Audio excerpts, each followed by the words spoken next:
Welcome to Unmasked, a conspiracy theory series. What's up, y'all? I'm Lil Red. I'm a political science major from Atlanta, Georgia, and I'm a freshman. Hi, everyone. My name is Ashley Davis. I'm a junior political science major, philosophy minor from New York City.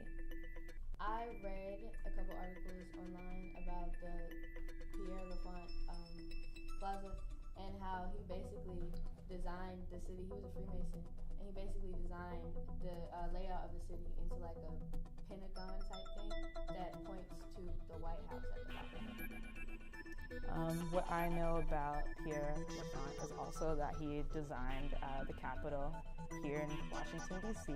And I read a bit about his motives for making it the way it is, and that he wanted the city to be like especially open and for all people to like feel equal, which is why the National Mall is so open and why all the monuments are so accessible and open. And yeah, he was a Freemason though, that is real. Freemasons are a secret society that was formed a long time ago, I think in the 1700s, and some believe that they still have a lot of influence today over our government, our pop culture, how we think, what we do, etc. And they're separate from the Illuminati, though at one point the two may have started to commingle and like join forces together. Okay, so as far as Freemasons go, like she said, they are like really old, like from the 1700s, like founding fathers type stuff, and basically that they kind of like, I don't want to say control the government, but they're kind of like the people behind the people, you know what I'm saying? And definitely, I don't think that they're associated with the Illuminati, but I think that they're beginning to enter. Illuminati, whatever name you want to, put under the Illuminati, because I think the Illuminati operates under many names and many faces. That's the whole idea of the Illuminati. But if you historically look at it, DC is not set up in a grid. It's not set up so that you can move quickly through the city. There's all kind of dangles and traffic circles, literally to slow down the progression through the city. It's not designed for ease of access, because if people were to invade, our country or the city, then the capital will have a straight way to it. So, there's definitely underground tunnels, all kinds of hidden passageways, dummy restaurants, hollowed out sewers. This is the nation's capital. It's been that way for a long time. It has to be a conspiracy, because there's no way that just happens on accident. So that just leads me back to, I'm not sure, but it would be cool to know. And if it is a thing, that's kind of terrifying that no one knows much about it yet. So yeah. I personally think that the government, I don't want to say controls people or tries to control people, but I definitely think that they try to influence people and how they act and what they do and what kind of music they listen to and what kind of, culture they want people immersed in. And also, I think that the government just wants to be in charge of everything and just have a hold on everybody and just know what everybody's doing at all times. I definitely think they spy on us as well. You have an FBI agent. So I think the government definitely has a lot of reason to be controlling the population and the people who live here. I think when you're able to manipulate how people think and what they want and their values, it's very easy to make the whole country agree to do a certain thing, as we saw with Bush, and making us think that there were weapons and therefore we evaded.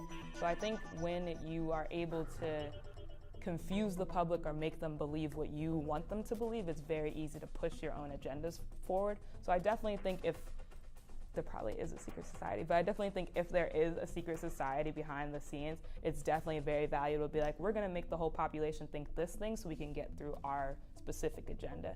And the scariest part of all of that is that we don't necessarily know what their agenda is. Some people believe that they're Satanists and that they're very they're trying to rise up the Antichrist, but we don't know what it is. So therefore that's really scary, because I'm being manipulated for a cause that I have no idea about. I could definitely see the White House.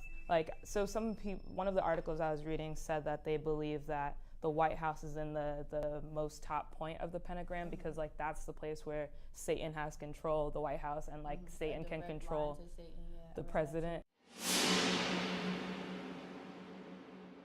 The goal of the Illuminati is to maintain wealth flow.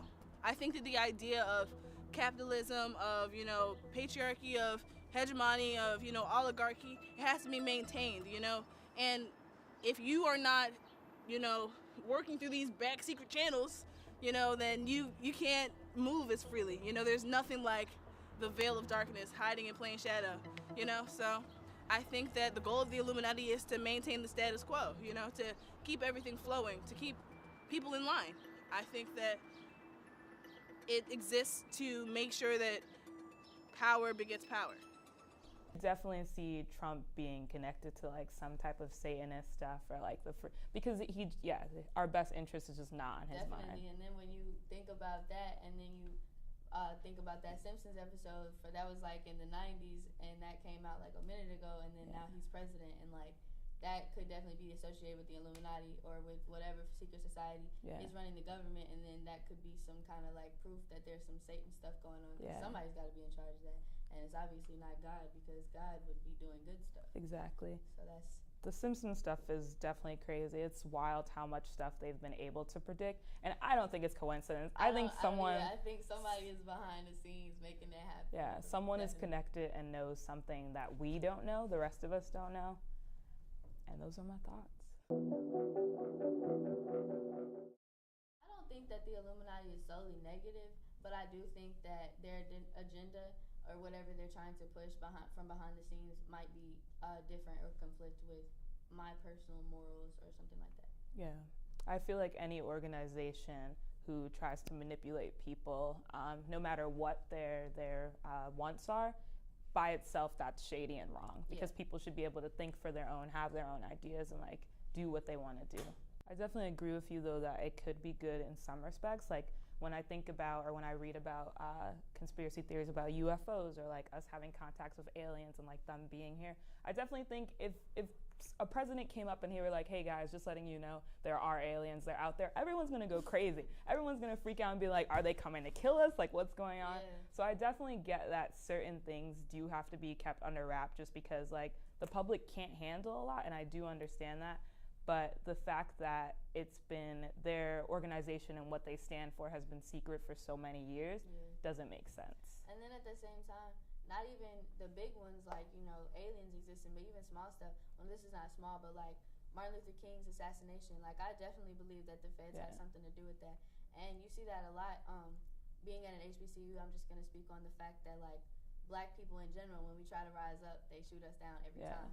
Like you saw that with the 1921 burning of Black Wall Street, all them people that were killed, all them businesses that were burned down, and stuff like that. So as far as like conspiracy theories with like deaths go, I definitely think that Martin Luther King, Malcolm X, even Marcus Garvey, I think that all of that stuff was definitely I agree. And that was definitely probably the Illuminati in the government, because like I said, they don't want black people to rise up.